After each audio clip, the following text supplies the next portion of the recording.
নমস্কার, কেমন আছেন সবাই? আশা করি সবাই খুব ভালো আছেন। আজকে নিয়ে আসলাম একদম ধাবা স্টাইলে তৈরি ডাল তড়কার একটা দুর্দান্ত রেসিপি।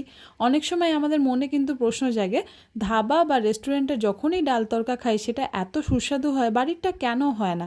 আজকে সেই প্রশ্নের উত্তর দিতেই নিয়ে আসলাম ভীষণ সহজে তৈরি ডাল তড়কার রেসিপি।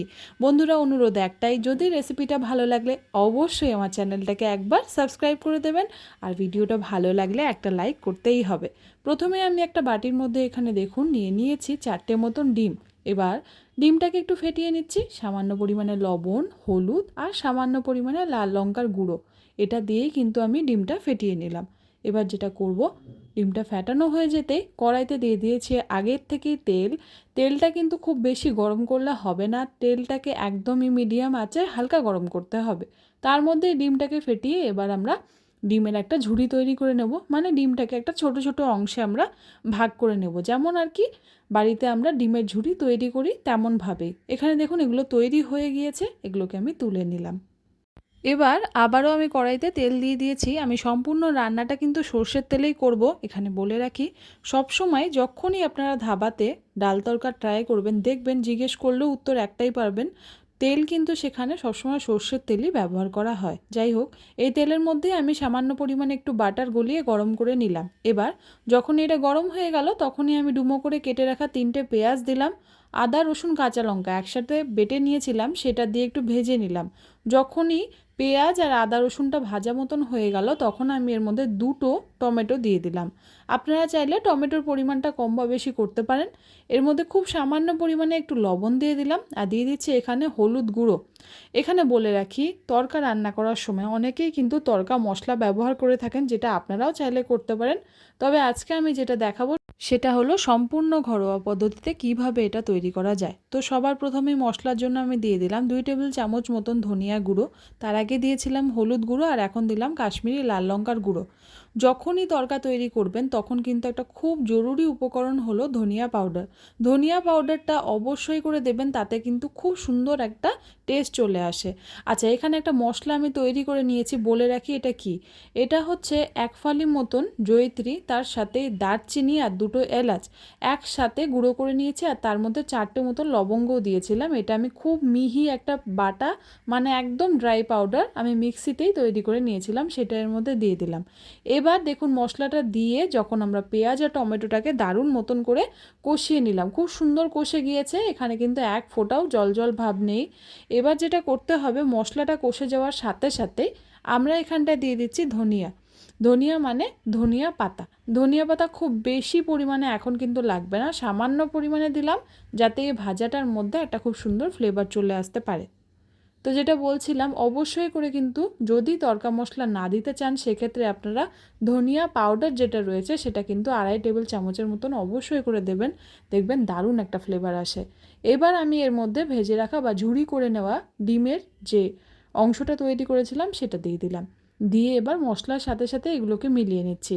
এতে করে দেখবেন যখনই আপনারা তড়কাটা খাবেন শেষে, তখন কিন্তু এই ডিমের যে অংশটা মুখে পড়বে, খেতে কিন্তু খুব ভালো লাগে। সেজন্য আমি কখনোই তড়কা তৈরি হওয়ার পর ডিমের অংশটা দিই না, আমি কিন্তু আগে মশলার সাথে এটাকে কষিয়ে নিই। এবার দেখাই, আমি এখানে সবুজ মুগ ডাল সেদ্ধ করে নিয়ে ব্যবহার করছি। অনেকেই প্যাকেটের যে তড়কা পাওয়া যায় বাজারের চলতি তড়কা, সেটাই ব্যবহার করেন, সেটাও আপনারা করতে পারেন। তবে আমি সবসময় বলবো, ভালো তড়কা যদি তৈরি করতে চান, তার সিক্রেট কিন্তু সবুজ মুগ ডাল। এটাকে আগের দিন রাত্রিবেলায় ভিজিয়ে রাখতে হবে, মোটামুটি 8 ঘন্টা ভিজিয়ে রেখে তারপর কিন্তু এটাকে সামান্য পরিমাণে লবণ দিয়ে প্রেসার কুকারে সেদ্ধ করে নামিয়ে নিতে হবে। সবুজ মুগ ডাল দিয়ে তড়কা যতটা ভালো হয়, বাজারে চলতি প্যাকেটের তড়কা কিন্তু ততটাও খেতে ভালো লাগে না। এটা আপনারা অবশ্যই মনে রাখবেন, আর এটা কিন্তু একটা খুব জরুরি টিপস আপনাদের সাথে শেয়ার করলাম। যে কোনো ধাবা বা রেস্টুরেন্টেও দেখবেন সবুজ মুগ ডালের তড়কাই কিন্তু তৈরি করা হয়। যাই হোক, এটাকে আমরা কষিয়ে নিয়ে এখানে কাঁচা লঙ্কা 2টো মতন দিয়ে দিলাম। যখনই তড়কাটা খুব ভালো মতন মশলার সাথে সাথে কষে গেল, তখন এখানে জল দিয়ে দিলাম। জলটা খুব বেশি দেওয়ার এখনই দরকার নেই, আমরা কিন্তু শুধু মশলার সাথে ডালটাকে মিলাচ্ছি। এই জন্য জলের পরিমাণটা এখনই খুব বেশি দেব না। খুব ভালো করে যদি এটা কষে যায় ডালটা, তখন দেখবেন দারুণ একটা গন্ধ চলে আসে, আর ফ্লেভারটাও খুব সুন্দর হয়। এটাকে এবার মোটামুটি 3 থেকে 4 মিনিটের জন্য আমরা শুধু লো আঁচে একটু কষিয়ে নিলাম। কষিয়ে নিয়ে এর মধ্যে আমি বাটার দিয়ে দিচ্ছি। রান্নার প্রথমেও কিন্তু আমি কিছুটা বাটার দিয়েছিলাম। তরকাতে বাটারের ব্যবহারটা একটু বেশি হয়, কেন কি বাটার না দিলে সেই ফ্লেভারটা কিন্তু তরকা দিয়ে আসে না। আমরা বাঙালিরা তো অবশ্যই, নন বেঙ্গলির যারাই রয়েছেন তারাও কিন্তু তরকা তৈরি করার সময় অবশ্যই করে বাটারের ব্যবহারটা একটু বেশি করে থাকেন। এখানে দেখুন দুর্দান্ত স্বাদের ডাল তরকা বলা যায় প্রায় তৈরি হয়েই গিয়েছে। এবার আপনাদের ওপরে, আপনারা যদি এটাকে আরও বেশি পাতলা করতে চান সেক্ষেত্রে গরম জল কিন্তু এখনই দিতে হবে আর 3-4 মিনিট আবার ফুটিয়ে নামাতে হবে।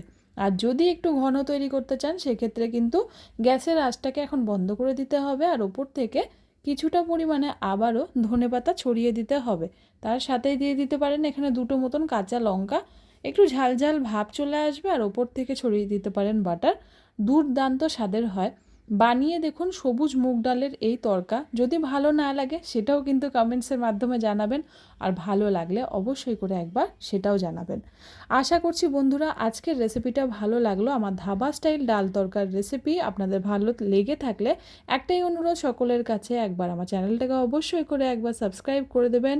ভালো লাগলে একবার লাইক করবেন, শেয়ার তো করতেই হবে বন্ধুদের সাথে এত সুন্দর রেসিপি। আজকে নিচ্ছি বিদায়, ফিরে আসবো নতুন কোনো রেসিপি নিয়ে। ততদিন পর্যন্ত সকলে সুস্থ থাকবেন, সকলে ভালো থাকবেন। ধন্যবাদ।